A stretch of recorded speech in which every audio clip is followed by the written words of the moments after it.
Hey, everybody. Welcome. It is Thursday, March 12th. It is a little bit crazy in our world right now, but we are here.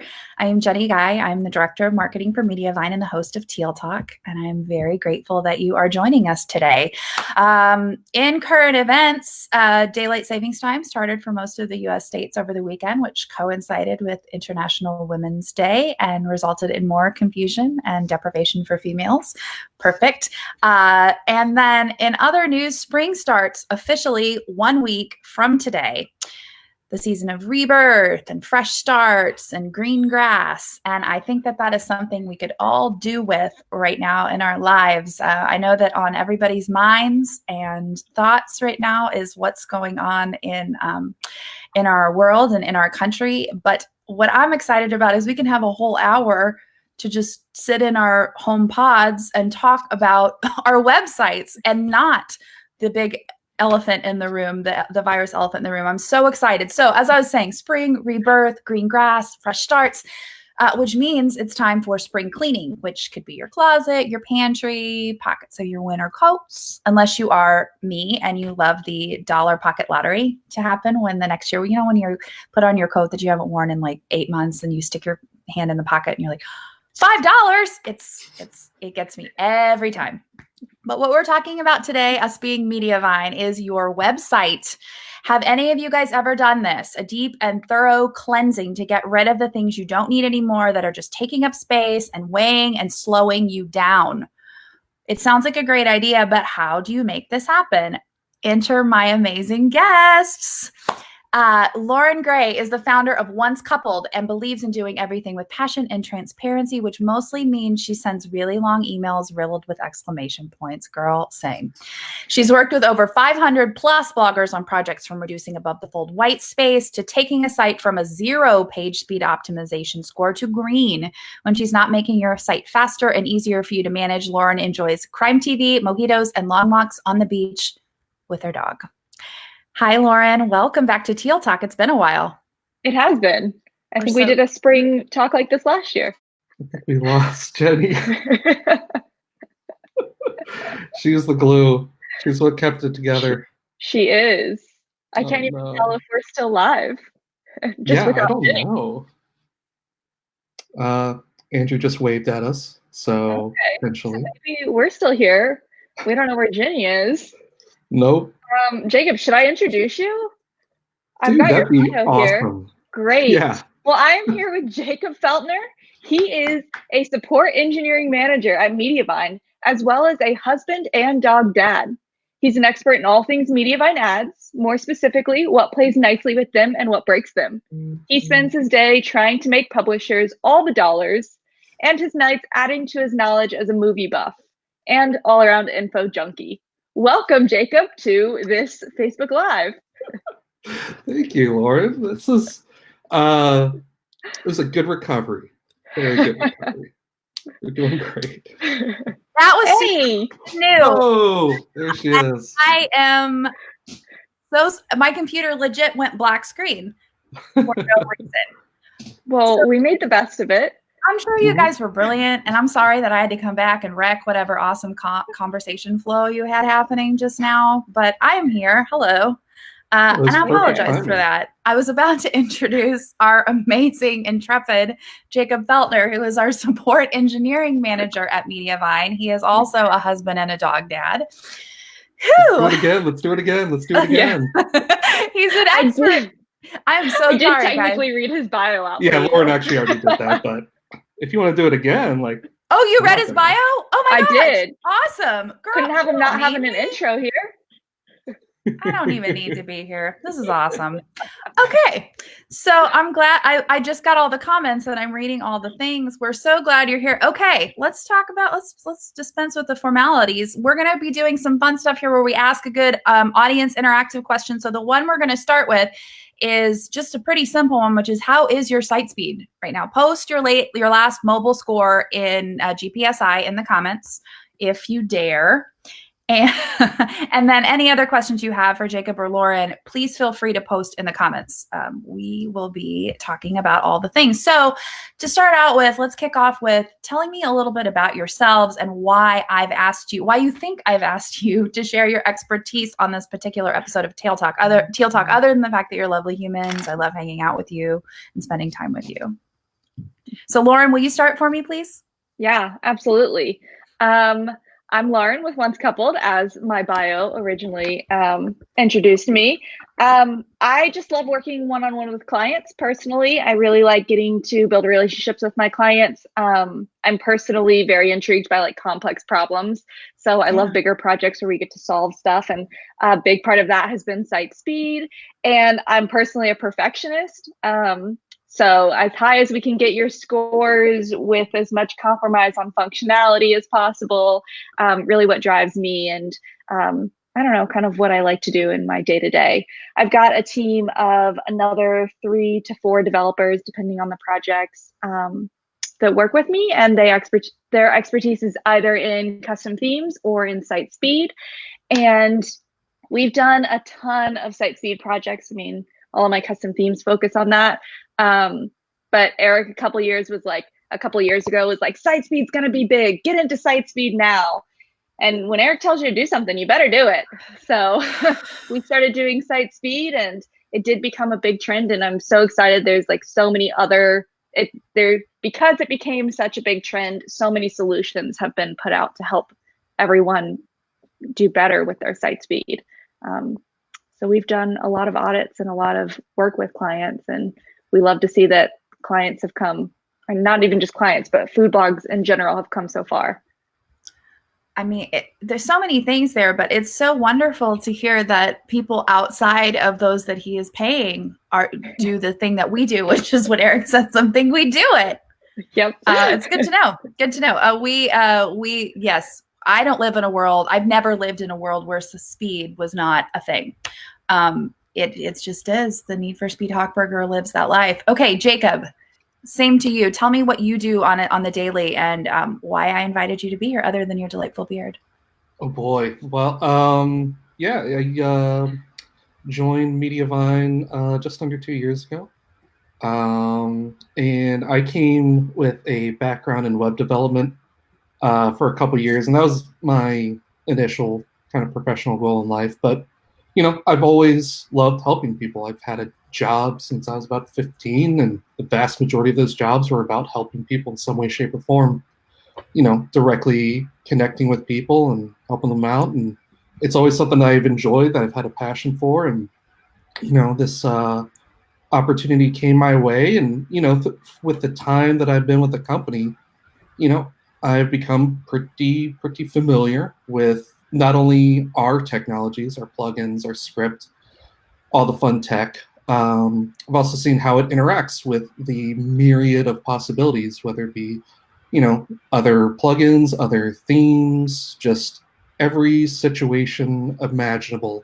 How it interacts, how it can affect site speed, how it can affect ad performance, all those fun things. And typically when it comes to people thinking, oh, my site speed's gone down because I've done this, usually ends up in my lap or my department's lap. And same if, something changes and the ads go bad or it's not performing as well. So get to troubleshoot the Wild West of the World Wide Web. Wow. Yeah. That is an awesome tagline. Yeah. Holy cannoli. You're flowing. I'm not going to stop you. And marketing team, brand team, be writing this stuff down. We're getting gold. Okay. So we got some brave folks who are sharing their site speed scores with us. Let's see.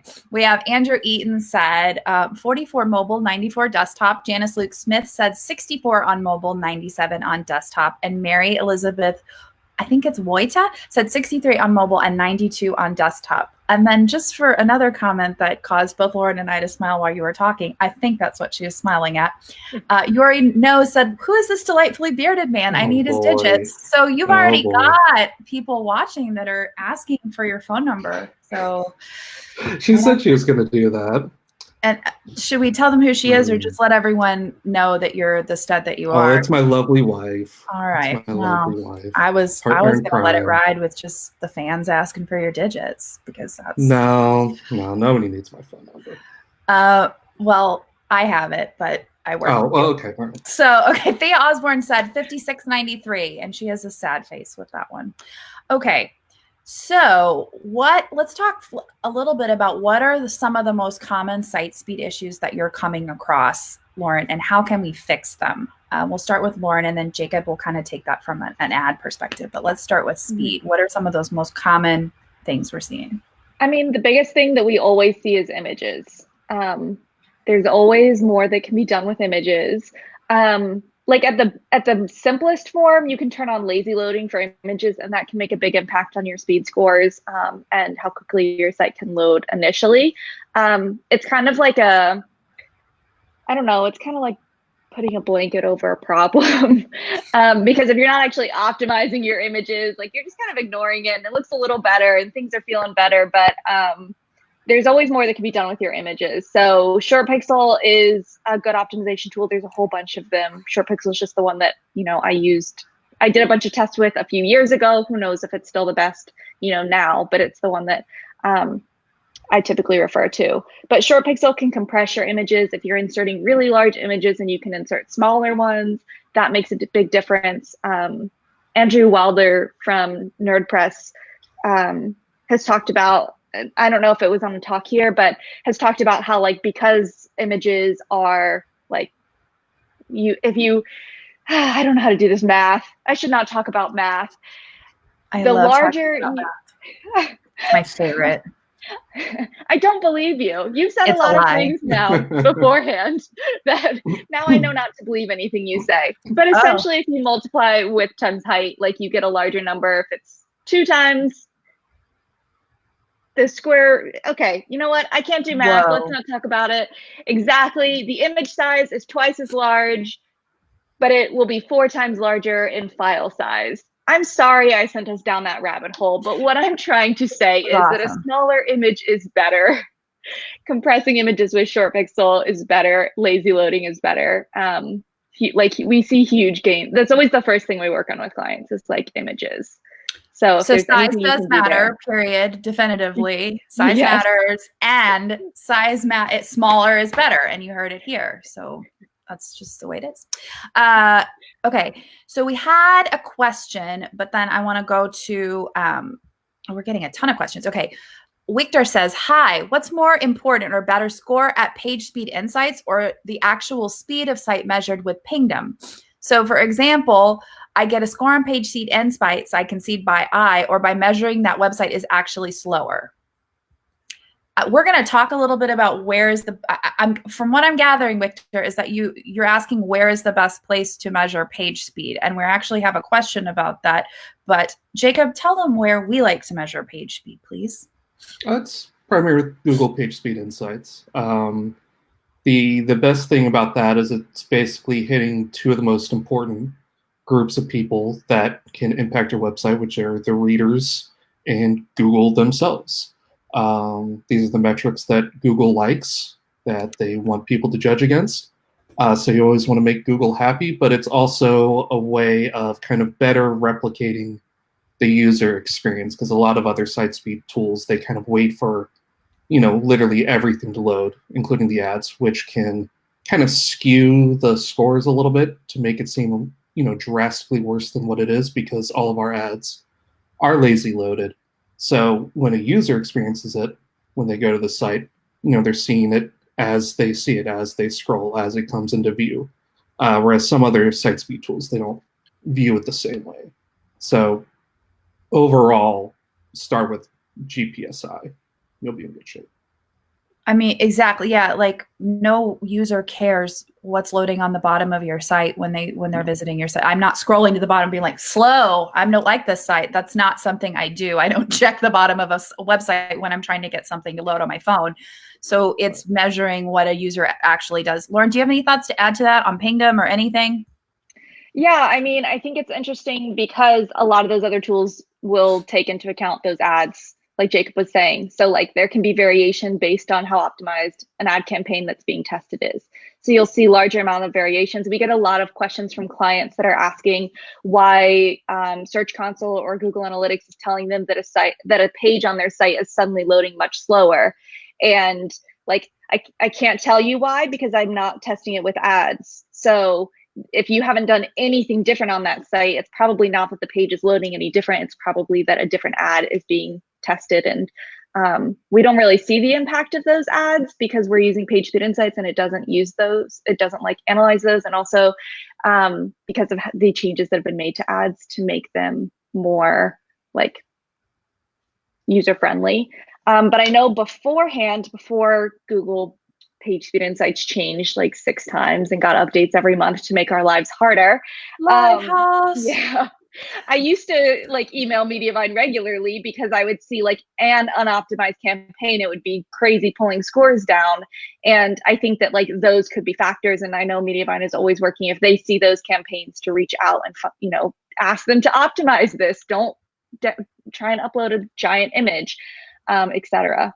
But you know, that's a factor too. It's like you'll see those warnings, but you can't just take them at face value. You've got to be monitoring those scores on your own, looking at your site. And one other thing I wanted to mention based on this question was kind of, they were asking if they should be looking at their own site and kind of seeing how it feels to them. And I think that that's a little difficult because throughout the world and throughout the different internet connections and whatnot, like if you're looking at your site at a really good, if you have a good internet connection, you're looking at your site, it's going to load really quickly, but you've got to consider people that are on mobile devices and things like that. And as much as possible, optimize for those connections that they don't have the same resources. And that's part of what PageSpeed Insights does too, is they have throttled connections. So they'll tell you your site is slower than you're seeing it because they're throttling that connection to something that they find to be more of an average user. Right. That's a lot like designing your site or writing content based on a desktop when most of your readers are doing it on mobile. You've got to think about what the experience that your reader is having as opposed to the experience that you're having when you're sitting at your laptop or desktop doing the creating.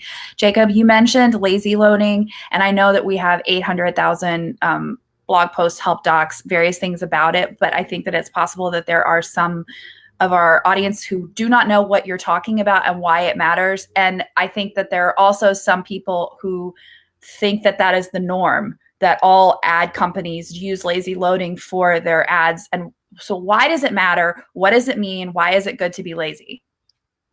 Well, it's great to be lazy. But it's primarily, you know, it's the whole idea of, you know, if you just let everything on a site load at once, it's going to take much, much longer than it needs to. And all of that content, you know, people are going to be seeing a fraction of your website at any given time. So you might as well just be giving it to them piece by piece. You don't need to do that with a lot of other things, you know, like text and stuff like that. But with images, and especially with ads, you know, since ads can be relatively heavy compared to everything else, you know, you only want to deal with it when it's necessary, when it's within view, when it needs to be on the eyeballs of people. And so it's crucial. It's absolutely crucial because, you know, you have a nice, beautiful website with amazing content and things are coming in to intrude on your space and give you money. And we want them to be as friendly as possible. We don't want there to be a true give and take. You shouldn't have to sacrifice, you know, user experience just to make a little bit of money. Or a lot of money. So doing lazy loading is just getting closer to the world where you can have your cake and eat it too. It makes the most sense. It's, you know, the modern kind of approach to web. It's kind of crazy to not have ads that are lazy loaded. It just makes all the sense in the world, and it's best for everyone involved. And I know that when you are, so the story of Mediavine and why we have lazy loaded ads when we were the pioneers in that technology for advertising, and the reason why we did it was because we built when we designed the ads, when Eric designed ads, he built them for our own sites, meaning he knew that if he put on ads that tanked page speed and killed user experience, we would lose all the traffic that we were attempting to monetize. So there would be no purpose. There would be playing the short game was never for us because we were putting it on our own sites. So we're eating our own dog food, that disgusting developer term that Eric says every time he comes on to talk about a new plugin. He's like, we have to eat our own dog food. I'm like, I don't need you to say that. We need to, that's not. But that's why. It's because we knew that playing a short game and making our viewers say, I don't want to be here anymore, there's no point. Okay, we had a, Ben Heath said squoosh apps, SQUOOSH.app. Have you guys heard? He said it's from Google Chrome developers. He said it's awesome. It sounds like for images, I'm guessing. I haven't personally heard of that. Haven't heard of it? I don't know. If it integrates with WordPress, then I'm generally a fan, as long as you can easily revert your images. So ideally I recommend clients take the extra time. It's not even time. It's really just a little bit of money to save their original size images on their site, on their server, so they can always revert if they want. That way, if they ever decide they need a higher quality or a larger size in the future, then they can always revert those images and recompress for whatever reason. Generally, if you're like compressing images beforehand and then uploading them to WordPress, it's generating thumbnails from those and they're okay. I like ShortPixel or plugins that integrate with WordPress because once those thumbnails are generated, it'll also attempt to compress those. So those images are auto-created by WordPress. WordPress kind of sort of limits image quality to reduce file size. But you can save, you can get a better file size if you also have an app that's compressing the thumbnails that are generated from the original that you've uploaded. And most sites have 10 or more thumbnails that are being generated by their theme or plugins or whatnot being used throughout the site. Fantastic. Okay. That's really helpful. Ben, he says it's for optimizing images, but there is no plugin for WordPress currently. Yeah. We have a question from Luke Ward, who is asking if ZergNet ads are lazy loaded too. Jacob. That is a good question. I honestly don't know. ZergNet is a pretty rare thing that comes across us. I know someone asked about it not too long ago, so I can probably just do a quick search, but honestly, I don't know. Well, Eric is lurking. He might know. Ooh. He's commenting in the comments, and he thinks your new project. He is always lurking. I can feel him like a presence in the ether. He said you need to coin a new term for eating your own dog food. So that is your new assignment. All right, and then if you coin it and come up with something as good as the last one you just said, the Wild West on the World Wide Web, then we can ingrain it into him, and I don't have to hear that again. So please get on that. Thank you. Fair enough. Yes. Okay, so we kind of started to go down this trail a little bit, but when we're talking about testing for page speed, we talked about why we should use Google PageSpeed Insights as a starting point to test. What exactly are we testing when we're going to get a good overall thermometer, take the temperature of our site and figure out how site speed is? What are we testing? What exactly?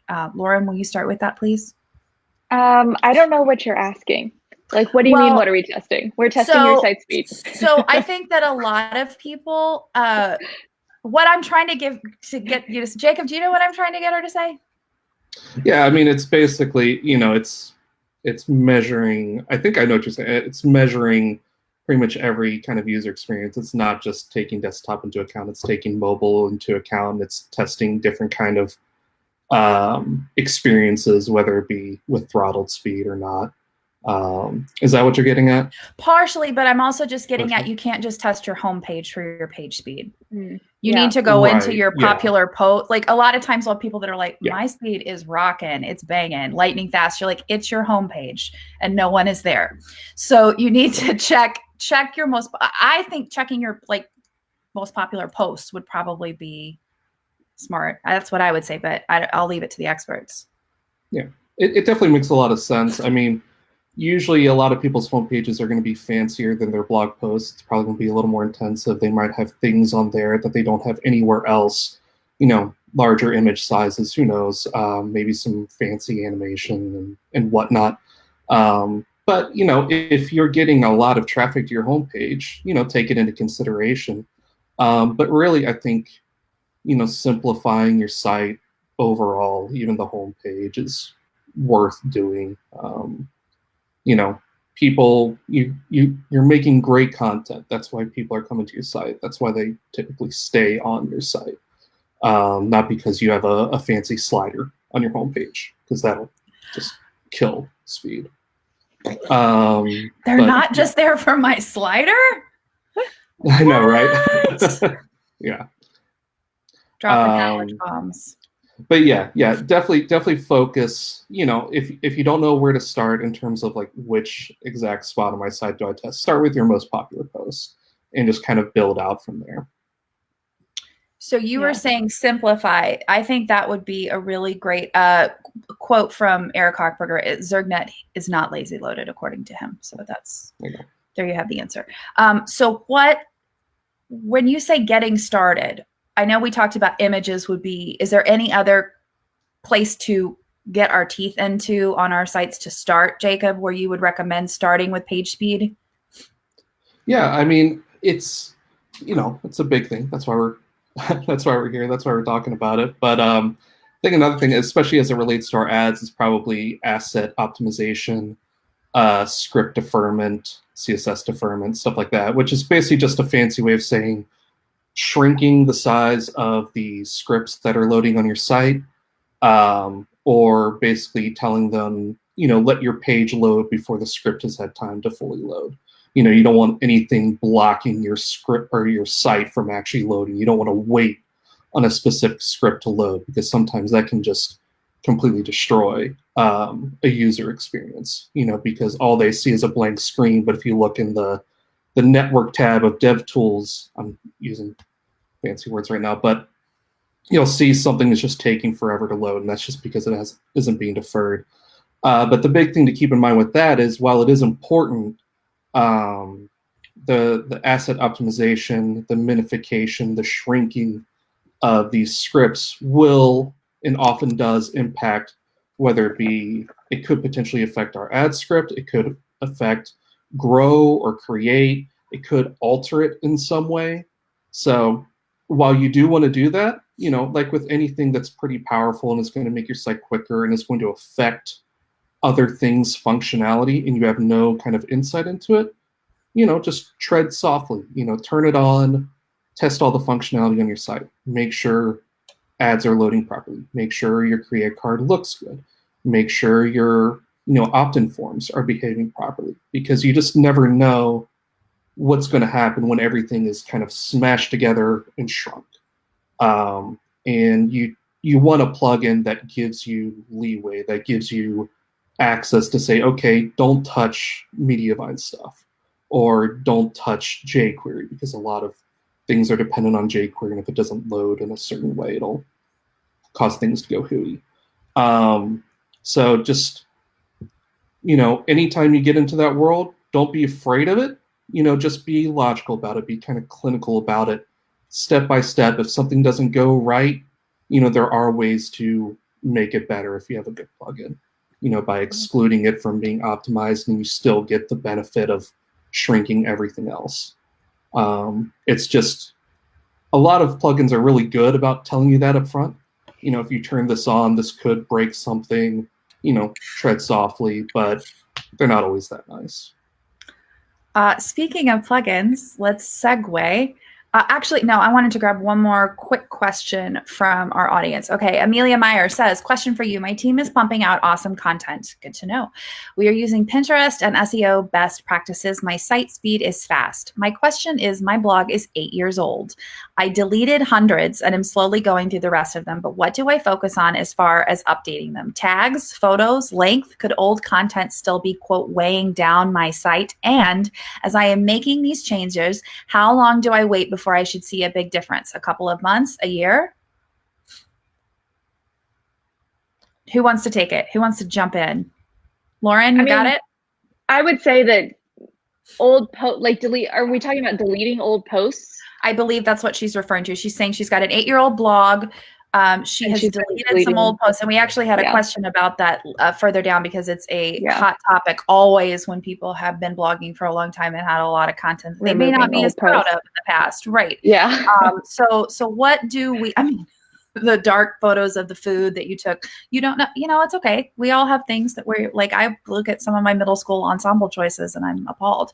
So do you, Lauren, can you talk to that a little bit? Yeah. I mean, deleting posts your site speed is going to be like independent on every individual page. So like every page has its own speed.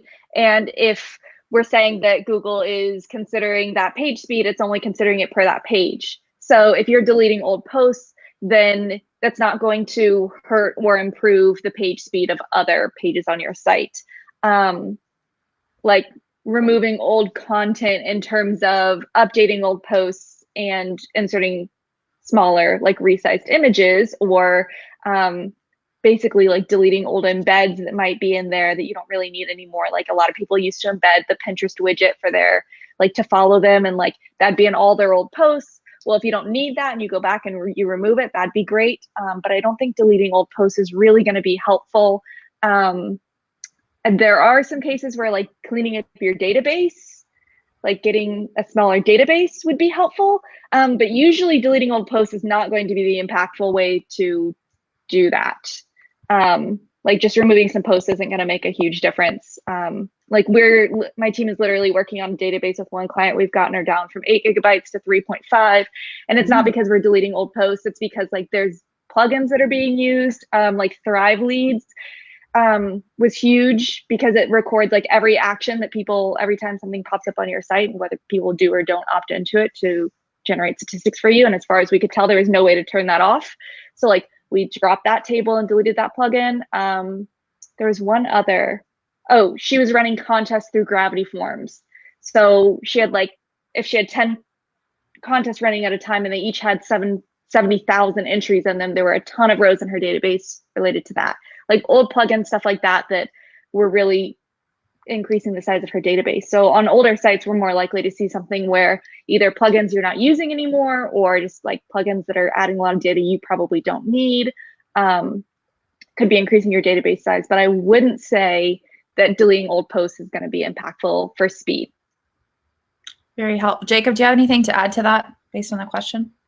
No, that really well covered it. It's, kind of adjacent to, making sure your database isn't bloated or out of control, but really the posts in and of themselves, removing them probably won't do too much, but it could, leave a trail of breadcrumbs to something you should be removing. Fantastic. Okay, a question from, this may be a comment. I don't know if either one of you has anything to say. Andrew said, when I click defer render blocking JavaScript in SG Optimizer, it breaks the ability to leave a star review on WP Recipe Maker. I mean, that's definitely possible. It deferring, there's sometimes it works great, sometimes it doesn't. So really, as long as SG Optimizer has a way of excluding individual scripts, there is likely a way to resolve that conflict. And I don't know exactly where the conflict is, but there's an avenue of fixing it. It's not unfixable, potentially. Maybe. I mean, I haven't seen it with a lot of other plugins, that same issue. So I'd say, well, I don't want to get too technical, but there's probably something in the configuration, like Jacob's saying, that could be adjusted, or that plugin isn't taking into account that another plugin might. Right, yeah. So like if it's deferring jQuery, but not deferring the WP Recipe Maker script, then that, that was the technical stuff I was trying to avoid. I apologize. No, it's good. It's helpful. And we're having questions on it. So you guys are rock stars and know those answers. So it's very helpful to have. Okay. So audience participation question number 2, true or false? It is bad to have a lot of plugins. True or false? It is bad to have a lot of plugins. There is no wrong answer, except there is a wrong answer. and you will be judged for it. So we're going to talk about plugins now, because when we talk about spring cleaning and removing weighty things on our site, Amelia, who was asking the question a moment ago about deleting old posts, said she went from a hobby blog to a business and deleted a lot of old stuff that was not relevant. Understandable. I will say that I'm going to guess that they probably weren't prominent. The old posts weren't prominently displayed on your homepage or easy for people to find. So if they are still getting traffic, they're probably not hurting anything other than your own personal aesthetic, knowing that they exist and are ruining your flow or your feng shui on your site. But I do understand that. Okay. Question on plugins. So are there some that are just consistently causing problems in your guys' world? When you look at a site and you see a problem, are there some that are just consistently like, oh, that is always a thing? Jacob, we'll start with you, because you get to deal with these things a lot. Sure. I mean, it's a big question, but I think, anything that is basically running services in the background that you have no kind of direct input over, like something that is just constantly running and checking and running a lot of database queries, saving a lot of database records, something like a broken link checker or something like that. Just anything that is just persistently running in the background that you honestly don't really need to run. There's always different ways of approaching a solution. But typically the ones that take up a lot of space are ones that are just consistently running. And sometimes you can just run it for a little bit, get your information, and deactivate it, and get on with your life. Use the information that you've gotten. But anything that just kind of lingers in the background and does stuff usually has the potential of really slowing your site down. And how would I identify that? That's the tricky part, right? Oh, yeah. Sometimes it's just, using, kind of good sense, kind of logic to look at it and be like, okay, what is this thing trying to do and how is it accomplishing it? Is it because it's just magic and it's just happening in the background, or am I telling it to do something?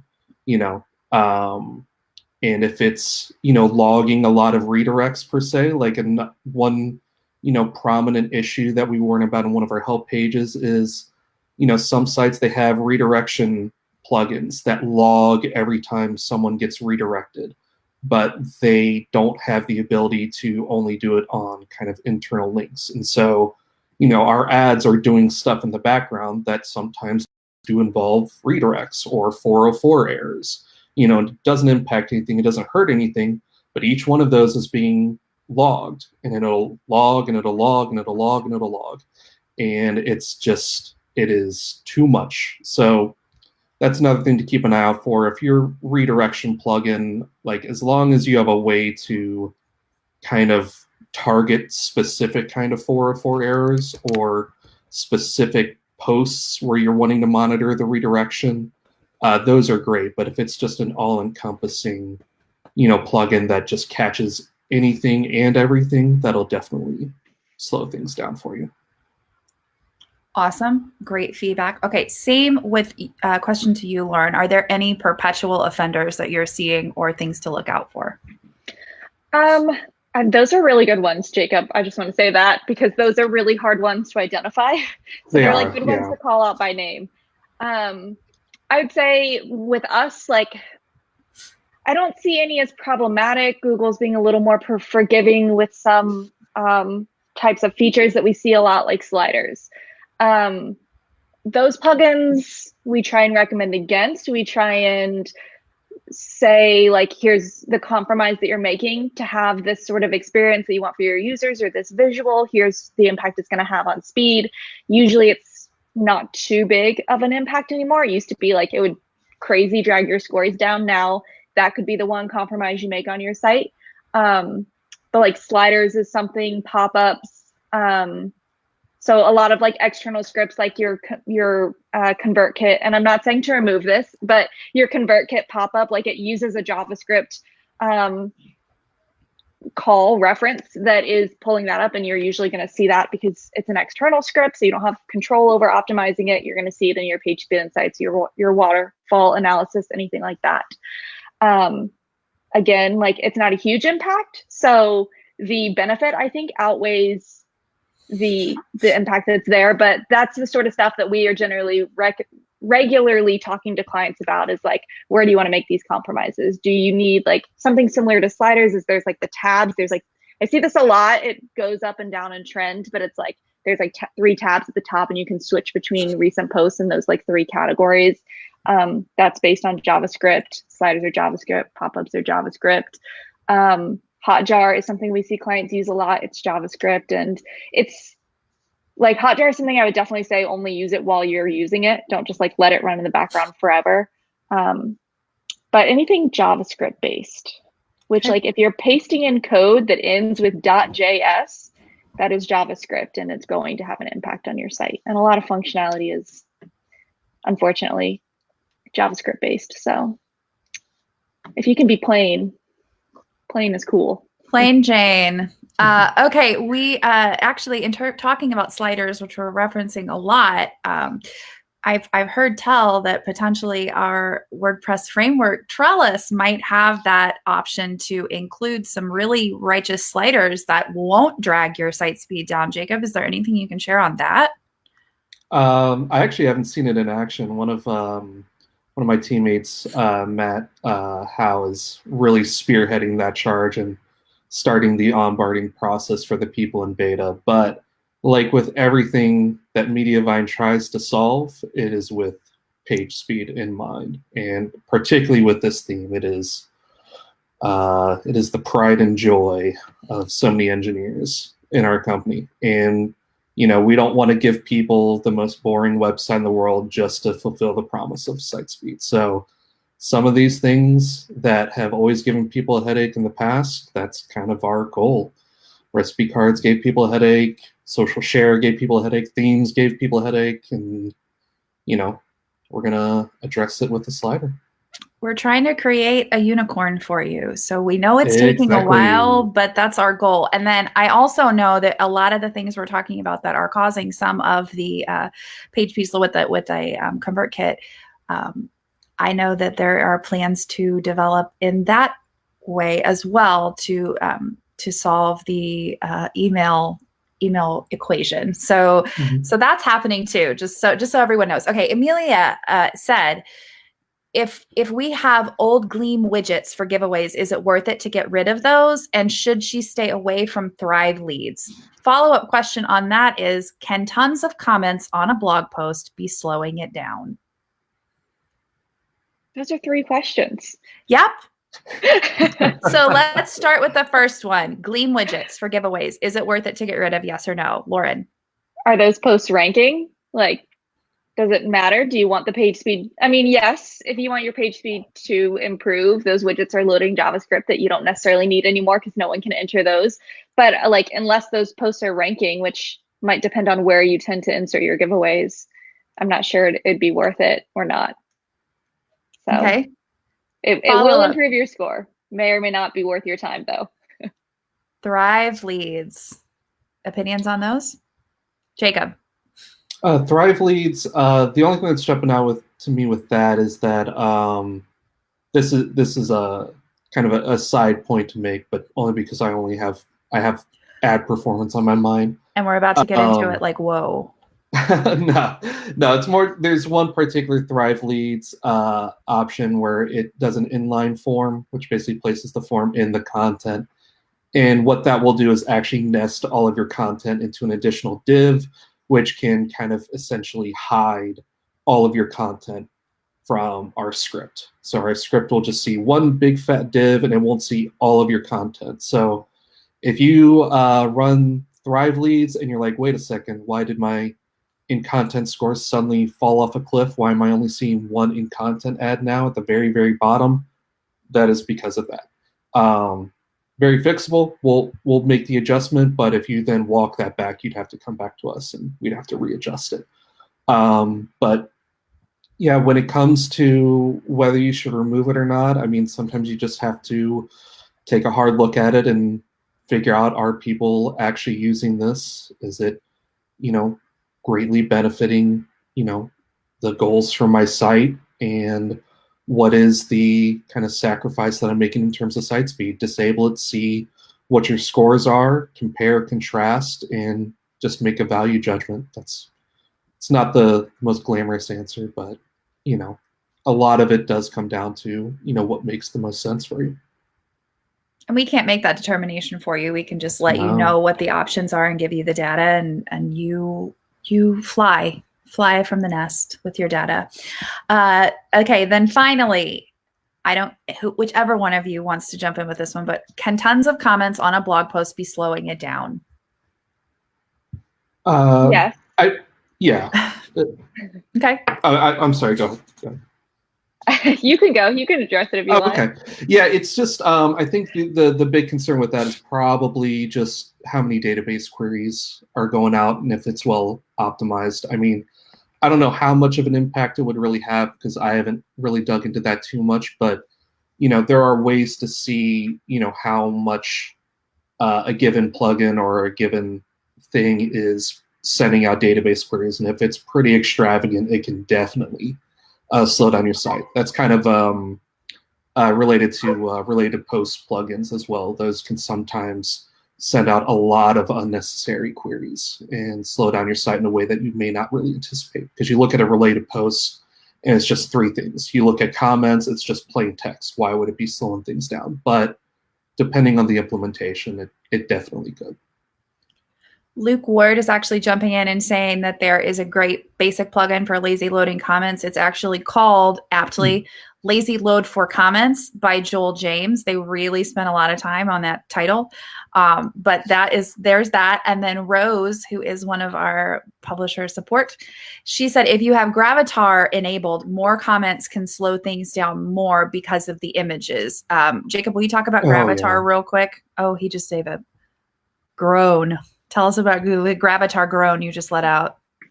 Oh, no. I just remember what Gravatar does. I mean, it's just, it's adding a lot of unnecessariness, basically, to the comments. Yeah, it's just extra. It's one of those things that, it feels like a bell and a whistle, but really it's adding unnecessary load. So definitely don't use Gravatar. As plain text is great.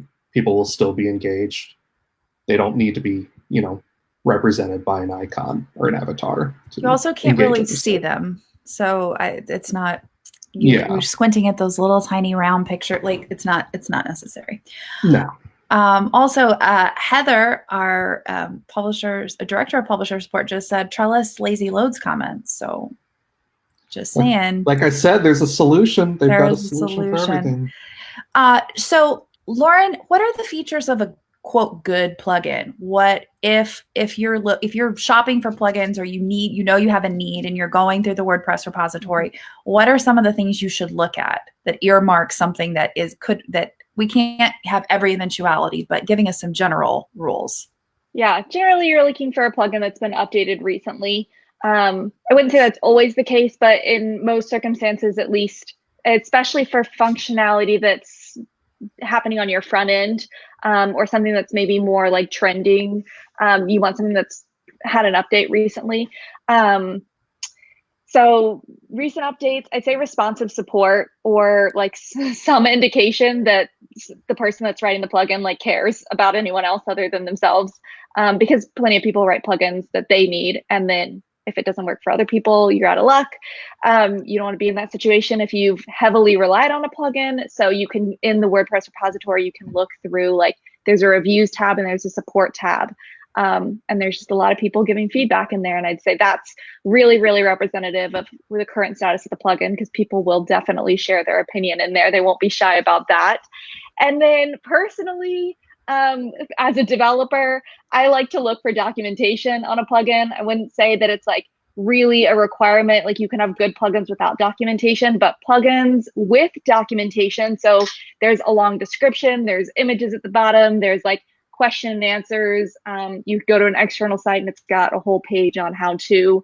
They've got hooks and filters if you want to get a little nerdy, that sort of stuff. If you see that, and they're writing it out, it generally means they've got a longer term plan or like a stronger foundation that they're writing that plugin on when they're thinking about it at the beginning.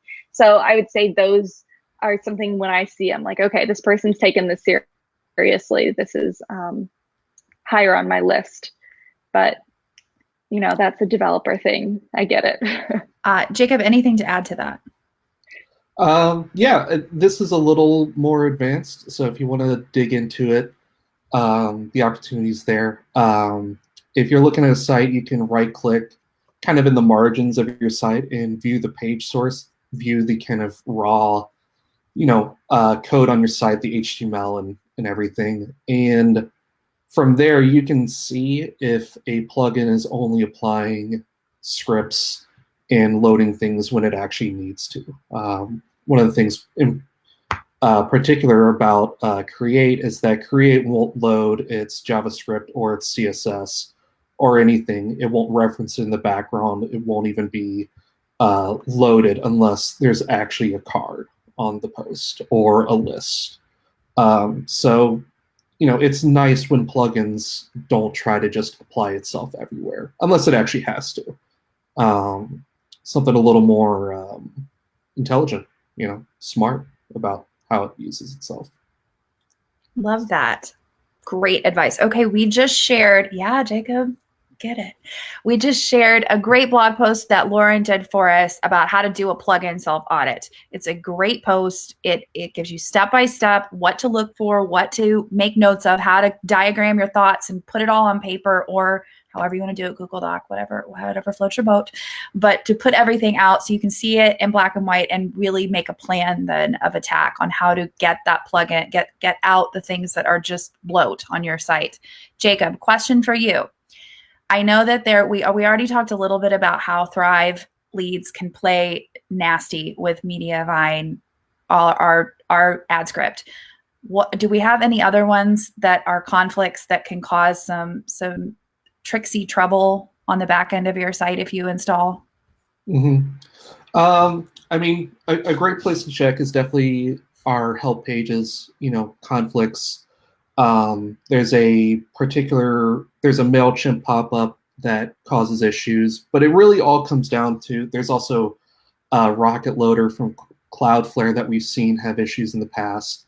It's really just anything that promises to make things optimized or faster that affects JavaScript, particularly as it relates to ad performance. You also want to watch out for CSS as well. If, like, say, your grow buttons are displaying weird or not clicking or doing things properly, or Create looks really messed up, it might be because either one or both the JavaScript and CSS are getting optimized. So really just keep an eye out for anything that promises that. And if it doesn't offer an option or a common sense option or an easy option to kind of exclude specific things from it, then try a different one. There's a lot of different options out there. Some of them are great, some of them are less great. But really, you just want something that you have a lot of control over and that you have a lot of insight into. Even if you don't have direct control over it, just shoot us an email. We'll take a look for you.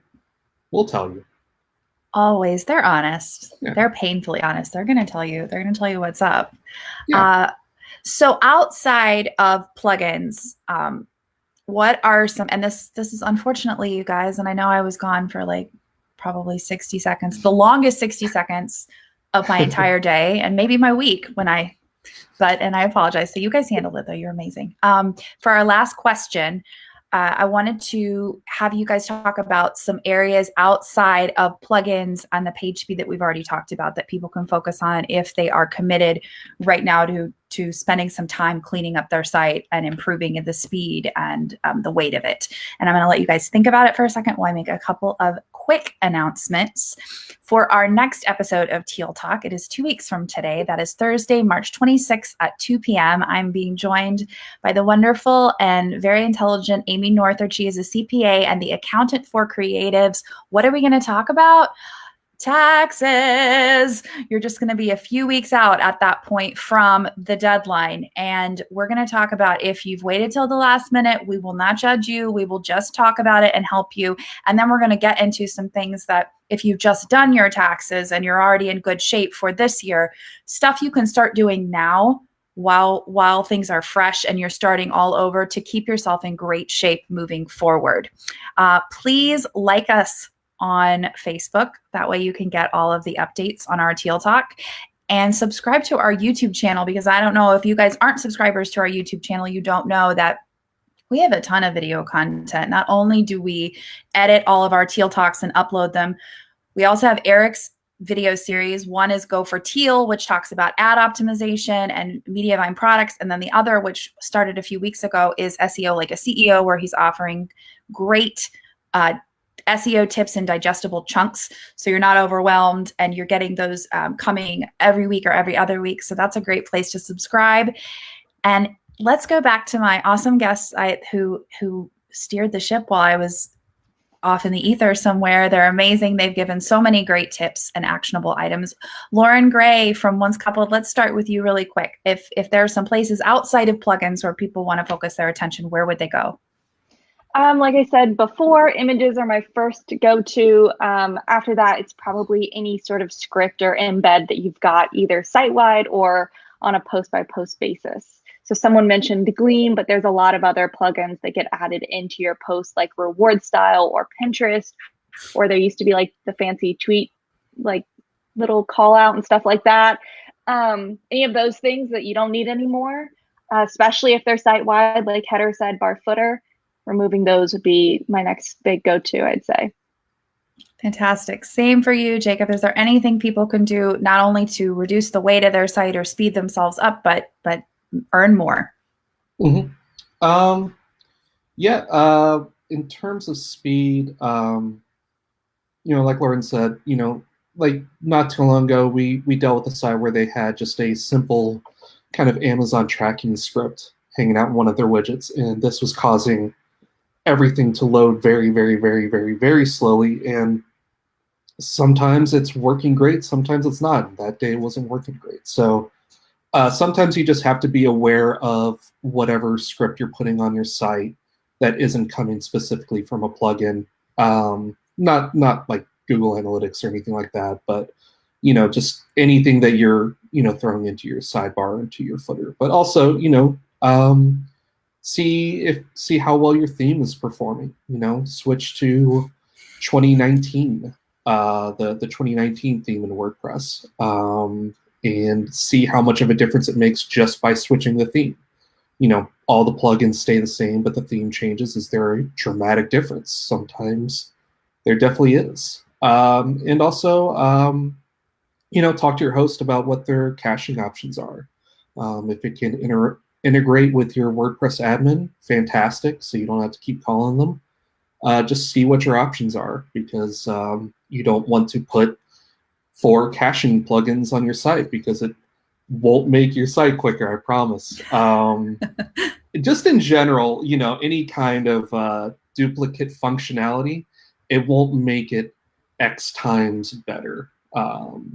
So just be a little judicious, pick which works best, and then, look for another avenue to pursue to make things a little faster.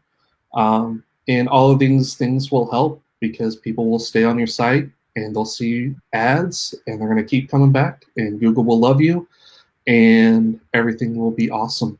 At least the last thing on my mind, at least when it comes to page speed, turn on desktop page speed optimization in your Mediavine dashboard, and just, if you don't see both of your sidebar ads after you do that, just email us, and we'll be able to either help get the ads retargeted so that they display properly, or we'll advise you on what to do.